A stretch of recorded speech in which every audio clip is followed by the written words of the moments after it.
Assalamualaikum warahmatullahi wabarakatuh. Selamat pagi, salam sejahtera untuk kita semua. Salam rayu, salam untuk saudara semua yang ada di dalam maupun di luar negeri. Mudah-mudahan damai selalu. Dan yang sakit, mudah-mudahan cepat sembuh. Yang bekerja mendapat rezeki yang berkah. Amin.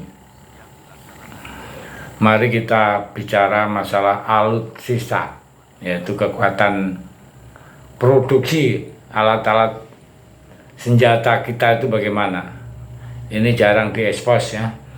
Kali ini ada berita yang cukup bagus, yaitu strategi Indonesia untuk memproduksi alutsista tanpa impor lagi. Nah ini kan mantap ini. Dikutip dari Finance Detik dalam program belak-belakan yang diselenggarakan oleh detik.com bersama Direktur Defense ID, yaitu Bapak Bobi Rashidin, mengatakan bahwa dalam menggelar kemandirian industri, pertahanan yang paling sulit adalah membangun sumber daya manusianya dan penguasaan teknologinya. Jadi pasalnya industri ini pun bersinggungan dengan berbagai teknologi canggih yang belum ada di Indonesia. Jadi Bapak Bobi pun mengungkapkan bila kita melihat negara-negara maju, kebanyakan industri pertahanannya sudah jauh lebih duluan hadir ya, dan melakukan pengembangan dibandingkan dengan industri pertahanan kita di Indonesia ya. Bahkan bila dilihat dari umur perusahaan pertahanan top dunia, ada yang usianya sudah mencapai ratusan tahun. Nah, di sini seperti misalnya kita ambil contoh ya, perusahaan Boeing, produsen pesawat dan jet tempur asal Amerika.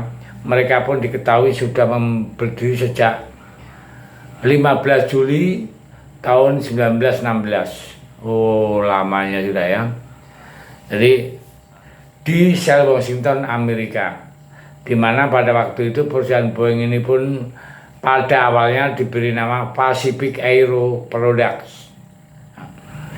Bayangkan ya, mungkin nenek buyut kita waktu itu masih pacaran sambil ngunyah sirih ya, gurau ya, yang mana artinya pengembangan yang dilakukan oleh perusahaan-perusahaan pertahanan top global dunia ini pun sungguh sangat panjang, kekal dan berotot ya. Nah, lanjut Pak Bobi pun mengatakan bahwa mereka membangun ini tidak dalam jangka waktu yang pendek. Umur perusahaannya ya, saja sudah ratusan tahun. Kalau kita tempuh dengan cara yang sama, tentu kemandirian kita itu masih sangat jauh. Nah, pertanyaannya gini, lantas bagaimana strategi kita Indonesia ya? Industri pertahanan Indonesia saat ini dalam mengejar ketinggalan yang jauh, pasti perlu sumber ya, yang sama untuk mengejar ketinggalan itu. Nah, jadi ini yang dikatakan oleh Pak Bobi, mengatakan bahwa kita tentu tak bisa sendiri. Kita harus brand making transfer of teknologi, artinya kita harus mentransfer teknologi ya, dan ada partnership ya. Inilah yang kita lakukan untuk mengejar ketinggalan kita.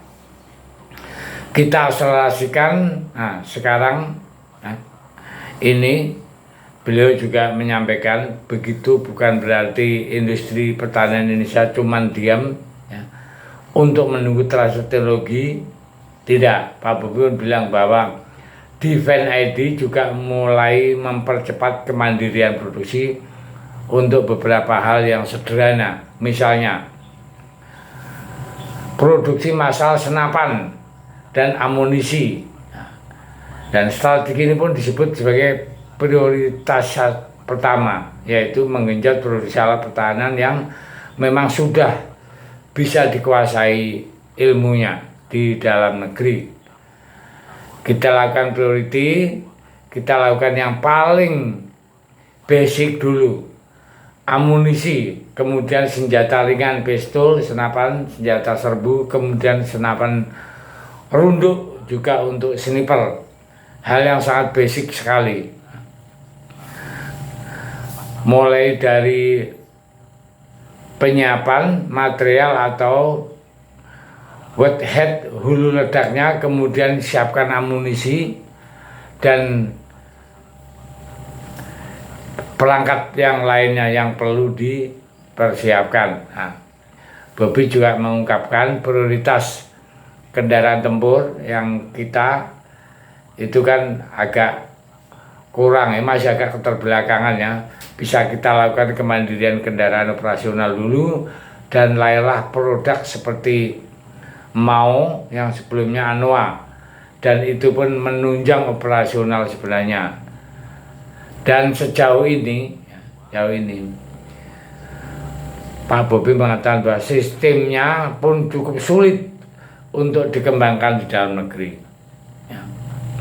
Dan teknologinya belum ada, bahan bakunya juga sulit didapatkan. Ujar, namun untuk platform tempur ini yang paling gampang untuk dikejar adalah ke sistemnya, atau kalau di kapal itu ada combat management system. Nah, di darat ada mission system. Jadi walaupun alat-alat tempur saat ini Indonesia belum mampu full mandiri, tapi dalam arti full ya, kalau kerjasama sudah biasa, tapi untuk software dan sistemnya Indonesia sudah mampu. Nah, ini kan sudah ada kemajuan ya. Yang penting sistem, software-nya dikuasai. Jadi untuk kerjasama dengan negara-negara kita sudah tahu semua bahwa dengan Turki kita juga banyak, dengan Cina juga banyak, dengan Amerika juga banyak. Dan perlu diketahui, walaupun Indonesia di kelas dunia itu masih ranking 13, tapi untuk di Asia Tenggara Indonesia itu nomor 1 ya. Karena dengan pengembangan yang contohnya di Pindad itu kita membuat kemajuan yang luar biasa untuk alutsista. Maka dari itu kita punya bangga, Indonesia itu walaupun masih di sistem Asia Tenggara nomor 1, pelan-pelan kita akan naik. Kita sudah di ranking 13, mungkin 21 tahun lagi itu di ranking 10 dan seterusnya dan terusnya. Ya, mari kita bekerja sama, mari kita berdoa agar bisa untuk meraih target yang diinginkan. Terima kasih. Merdeka.